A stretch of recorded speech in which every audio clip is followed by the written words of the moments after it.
అని నా దగ్గర దీర్ఘాలు తీసి మాట్లాడే బదులు సాకేత్ నీ కొడుకే కదా, వాడిని అడగచ్చు కదా. ఆహా, అది చేత కాదు. తల్లిగా బాధ్యత మాత్రం నువ్వు తీసుకో. మీరందరేనే లంకలో పుట్టినోళ్ళంతా రాక్షసులే అన్నట్టు చౌకబారు మనుషులంతా చౌకబారుగానే ఆలోచిస్తారు, చిల్లరగా మాట్లాడతారు, నేలబారు నడుచుకుంటారు, చీప్గా ప్రవర్తిస్తారు. అదేదో పెద్ద రాష్ట్రపతి భవనమైనట్టు వేళాపాళా ఉండక్కర్లేదా అని దీర్ఘాలు తీస్తుంది ఆ ముసలినక్క. ఇరుగు పొరుగు వింటే మీకే నావర్దా అని మరీ చెప్తుంది. దెప్పిపొడు మాట్లాడుతుంది. నా మనవడి కోసం సీత మొహం చూసి ఆగాను కానీ లేకపోతేనా అర్ధరాత్రి అపరాత్రి అనకుండా హడలి చచ్చేలా దాన్ని కడిగి పారేసేదాన్ని. సర్లే, చెప్పిన ఏర్పాట్లన్నీ చేసావా? ఎంక్వైరీలు మొదలుపెట్టి అన్ని మానేసావా? లేదత్తయ్య, తెల్లవారుజామున లేచి అన్ని ఏర్పాట్లు చేశాను. పైడి దీపపు కుందలు అలంకరిస్తుంది. మందిరం అంతా కూడా అదే అలంకరించిందా? ఆహా, లోపలంతా నేనే ఏర్పాటు చేశాను. శుక్రవారం తెల్ల గులాబీలతో అమ్మవారికి సహస్రనామం చేసి మరీ పూజ చేయాలని నీకు చెప్పాను. మరి తెప్పించావా అవన్నీ? అన్ని రెడీగా ఉన్నాయత్తయ్య.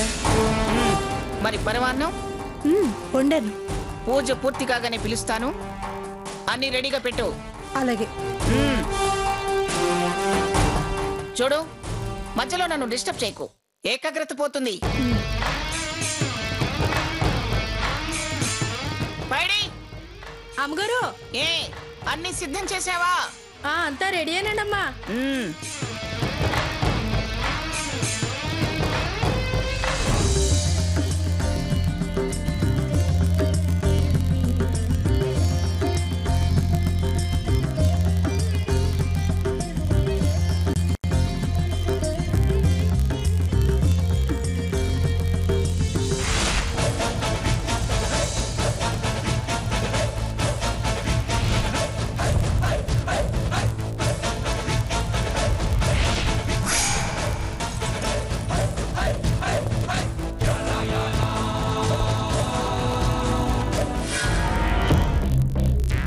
అయ్యయ్యో, మీరు ఈ టైంలో వచ్చారంటే పిన్ని గారు? వచ్చామమ్మా. మీ అత్తగారులా అర్ధరాత్రి అపరాత్రి రాలేదుగా. అది కదండి, ఆవిడ్ని రాత్రి మీరేదో అన్నారని ఇప్పటిదాకా నా మీద కారాలు మిరియాలు సొంటి వాము కూడా నూరుకోమను. నాకే నీ కొడుకున్నాడా? ఉన్నాడు. ఎక్కడా? మేడ మీద గదిలో. పదవే స్వర్ణ. పిన్ని గారు, వాడితో ఇప్పుడేం పని? ముందు నన్ను వెళ్ళి మాట్లాడి తర్వాత వాడిని అడుగు, చెప్తాడు. రావే స్వర్ణ.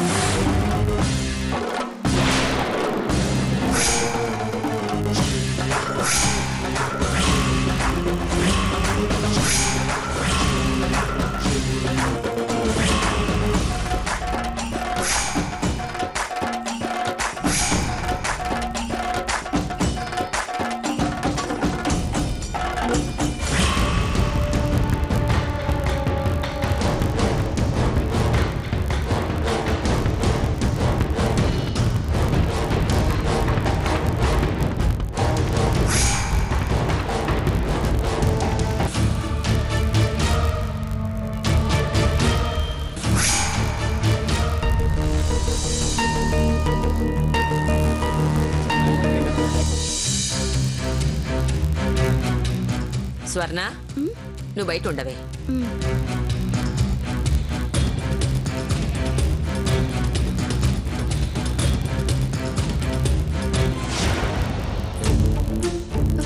నమస్కారం తాతయ్య గారు. ఏటమ్మా పొద్దున్నే వచ్చావు? మా నాన్నమ్మ నన్ను వెంట తీసుకొచ్చింది. ఆవిడేది? బావగారు గదిలో ఉంది. బావగదిలో ఉందా? ఎందుకు వచ్చింది? నాకు తెలియదు తాతయ్య. రమ్మంది, వచ్చాను. గదిలోంచి బయటకు వెళ్ళమంది, వచ్చేసాను. మీరేం అడగదలుచుకున్నా మా గ్రానీని అడగండి.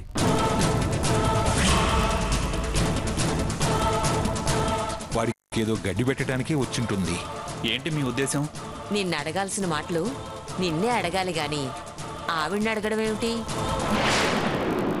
మా సీతతో కాపురం చేయాల్సింది నువ్వు కాని నీ గ్రానీ కాదుగా. అయితే కరెక్ట్ గానే అడిగింది. ఆ మాత్రం చొరక తాళాలే. ఏమో తాతయ్య, రాత్రి మేము చాలా భయపడ్డాం.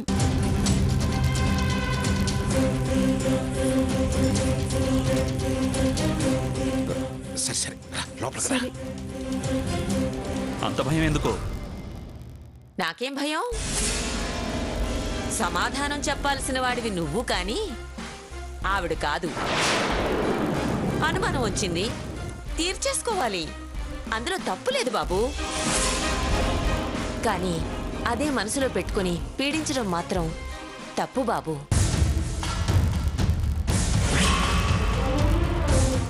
చూడు బాబు, వయసులో పెద్దదాన్ని. ఎందుకు చెప్తున్నానో అర్థం చేసుకో. గౌతముడి లాంటి మహాముని అహల్యని అనుమానించాడు. ఏమైంది? ఆమె రాయి అయింది. సన్యాసం మిగిలింది. రాముడు అనుమానించాడు. తర్వాత కన్నీళ్లే కాని కాపురం లేదు. అంటే ఏంటి మీ ఉద్దేశం?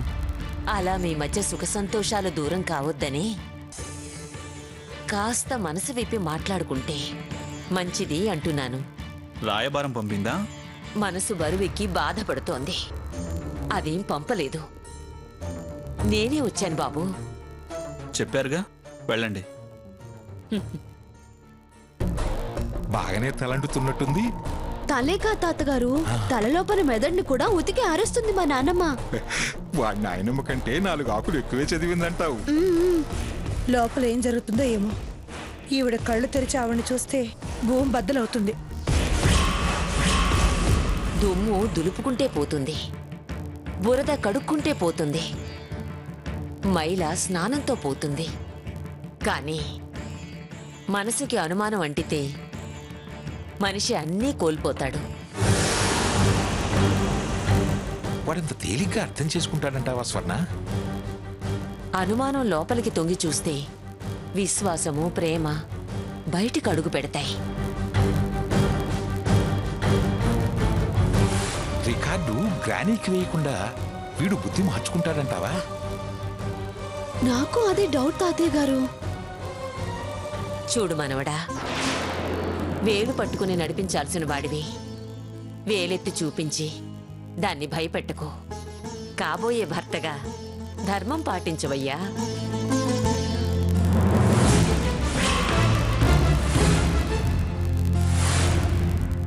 కాపురం చెయ్యాలంటే కలిసిమెలిసి ఉండాలి. కలిసి ఉండాలంటే అనుమానాలు ఉండకూడదు. కాలం తెచ్చిన కళంకం కాలమే తుడిచేస్తుంది. పతనం కావడం మొదలెడితే పాతాళానికే కాని పైకి రావడం కుదరదు. రా బాబూ, రా రా రా.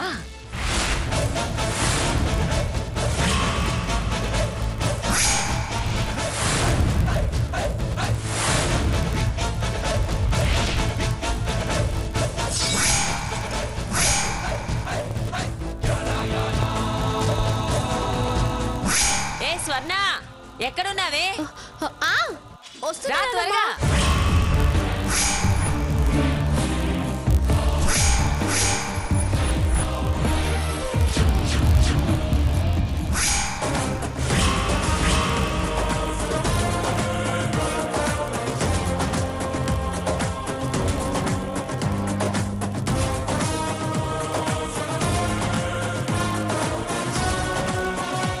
లక్ష్మి, ఏంటత్తయ్య? వాళ్ళు ఎప్పుడు వచ్చారు? ఏమో అత్తయ్య, నేను ఇప్పుడే చూస్తున్నాను. వాడిని ఎక్కడికి తీసుకెళ్తుంది? నేను మీ పక్కనే పూజలో ఉన్నాను. నాకలా తెలుస్తుంది అత్తయ్య. సాకేత్, సాకేత్!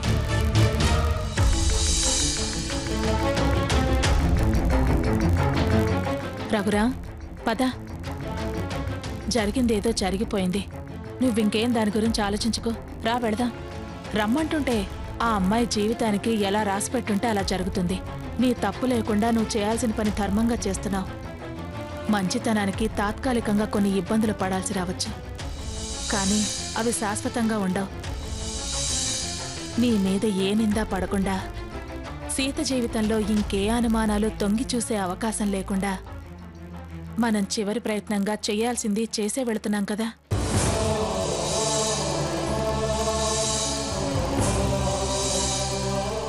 ఎదురు పడితేనే కదా సమస్య. మనం మన దారిన వెళ్ళిపోతున్నాం. ఇంక నువ్వు దేని గురించి ఆలోచించుకురా. మన చేతులతో మనం మార్చుకునేలా ఉండటానికి ఇది కథ కాదురా, విధి. విధి నిర్ణయం. మనం మార్చలేం. నీలో కల్మషం లేదు. ఆమె జీవితం అలా నిర్ణయించబడింది. బాధపడితే తప్పవుతుంది. తీసుకో, పద వెళదాం. పదరా.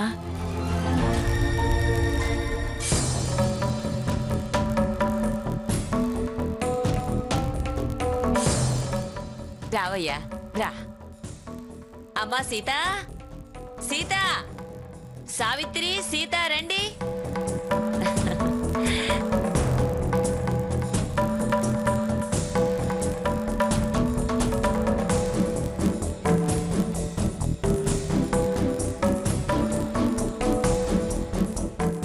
నాన్నమ్మ సాకేత్ ఎందుకు తీసుకొచ్చింది? ఈవిడే నన్ను ఇంత బలవంతం చేసి తీసుకురావడం ఏంటి? ఏంటి పరిచయం లేని వాళ్ళలా ఒకరినొకరు పిచ్చి చూపులు చూసుకుంటున్నారు? పలకరించుకోరే. ఏం సీత? హాయ్. హాయ్. ఏంటి ఈ హాయ్ హోయలు? హైలో హైలెసా అంటూ పడవలా సాఫీగా సంసారం సాగాలంటే ఇలా ముక్తసరిగా ఉంటే సరిపోదు. వెళ్ళండి, ఇద్దరూ ఏకాంతంగా మాట్లాడుకోండి. ఎవరి దిష్టి తగిలిందో, ఎవరు అపార్థాలు కలిగించారో గతం గతః.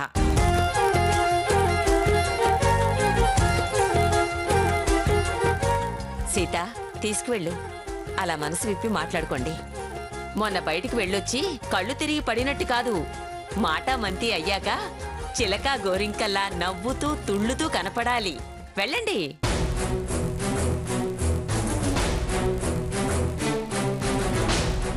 దారి చెప్పేది భార్య. ఆ దారంట నడిపించుకు వెళ్లేలా భర్త ఉంటేనే బ్రతుకు బండి సాగుతుంది. చిలక గోరింకల్లా నవ్వుతూ తుళ్ళుతూ కనపడాలి. వెళ్ళండి.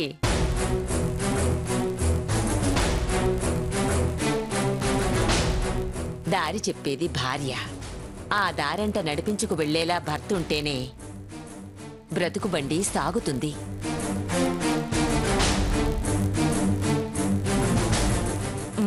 వెళ్ళండి.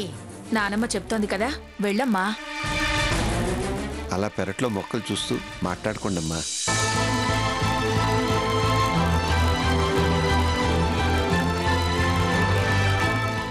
మళ్ళీ మొదటికొచ్చింది. అప్పుడు ఆమె మాట మీద ఉన్నాడు, ఇప్పుడు నన్ను అనుమానిస్తున్నాడు. ఏం మాట్లాడాలి?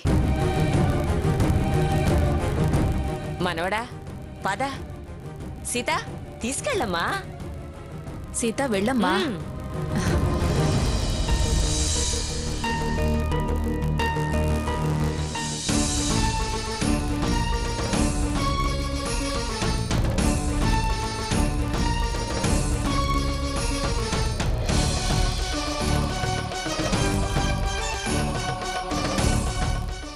ఏం లేకపోతే ఎందుకు మౌనంగా ఉంటుంది?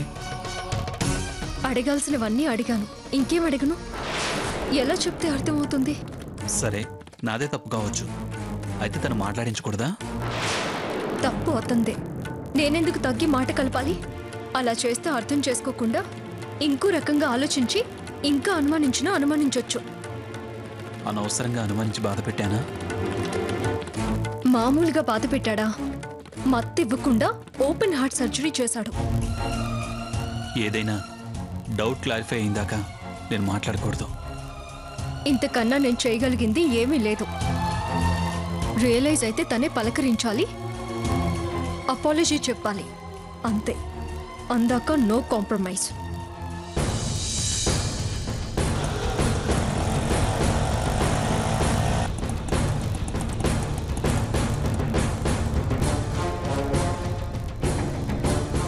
అలా ముందు కాపుకో.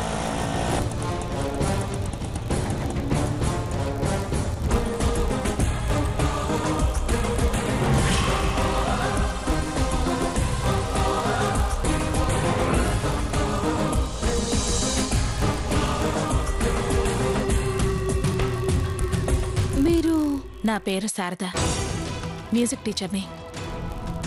సీతతో నాకు పరిచయం ఉంది. తన్ని కలవాలనొచ్చాను. ఉందా? ఉంది.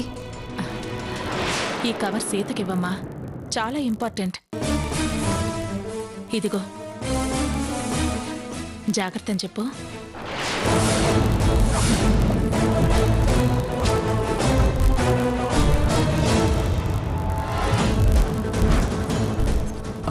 మంగమ్మ గారేంటి ఇప్పుడు వచ్చారు? ఇప్పుడు ఎలా?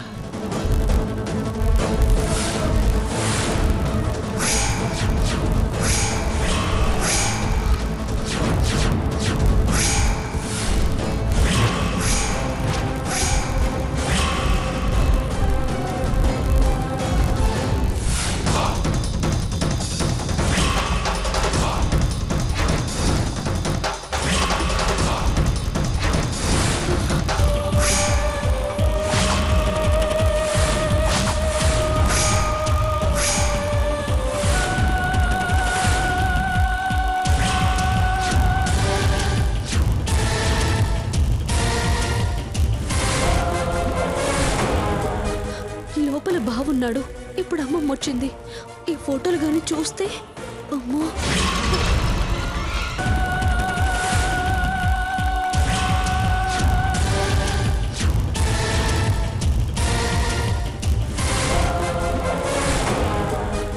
లోపల బావున్నాడు.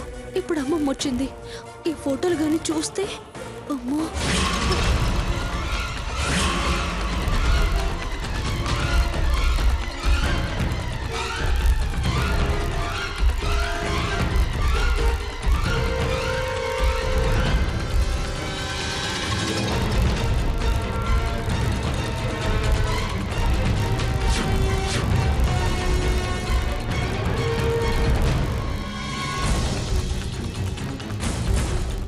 ఏయ్, ఎందుకు వచ్చావే ఇక్కడికి నువ్వు?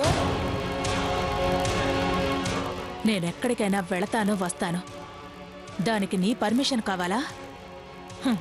అయినా ఇది నీ బంగళా కాదుగా. ఇది నా మనవరాలిల్లే. నేను ఆ మనవరాలికి పెద్దత్తని. ఆశీర్వదించి వెళదామని వచ్చాను. నీకు నాకు సంబంధ బాంధవ్యాలన్నీ తెగిపోయాయి. మళ్ళీ బంధం ఎలా ముడిపడుతుందే? తెగిందని మీరనుకుంటున్నారు. నేను తెంపుకోలేదుగా. మనుషులు పోయినా వరసలు మిగులుంటాయి. అలాంటిది బతుకున్న వాళ్ళ మధ్య బంధాలు ఎలా తెగిపోతాయనుకుంటున్నారు? నీకు తలపొగరు తగ్గలేదే. మీ ఆలోచనలు, అహంకారాలు, మీ అహంభావాలు కూడా తగ్గలేదు. తప్పులు తలకిందున్నాళ్లే మారనప్పుడు ఏ తప్పు చేయలేదనే నమ్మకం ఉన్నవాళ్లకు, ఆత్మాభిమానం అనుకునే వాళ్ళు తగ్గాల్సిన అవసరం లేదు. అర్థం చేసుకోలేని నీలాంటి వాళ్ళని నాది అహంభావం అంటారు. అయినా ఈ వరుసలని నాకు అనవసరం. అసలు ఎందుకు వచ్చావు ఇక్కడికి? మంచి చేయడానికి, కీనీడల నుంచి సీతను వెలుగులోకి నడిపించడానికి. నీ బుద్ధి చెడింది కాక దాని బుద్ధి కూడా చెడగొడదాం అనుకుంటున్నావా? బుద్ధి మంచిదైతే ఒకళ్ళు చెడగొడితే చెడదు. నీ బుద్ధి నాకు తెలియందేం కాదుగా. గొంగట్లు ఏరుకోకండి, మీరే పలచనైపోతారు. శారదా, అరవకండి. అరిస్తే నాకేం నష్టం లేదు, మీరే నష్టపోవాల్సి వస్తుంది. వాళ్ళు విని జాగ్రత్త పడితే వెనక్కి తగ్గచ్చు, పరువు పోవచ్చు. కుక్క బెదిరింపులు బెదిరిస్తే భయపడేదాన్ని కాదు నేను. యజమాని బుద్ధి తిన్నగా లేకపోతేనే కాపలా కుక్క కూడా పాఠాలు చెప్పాల్సి వస్తుంది. ఏయ్, అప్పుడు మాటలు తలకిందులవుతాయి.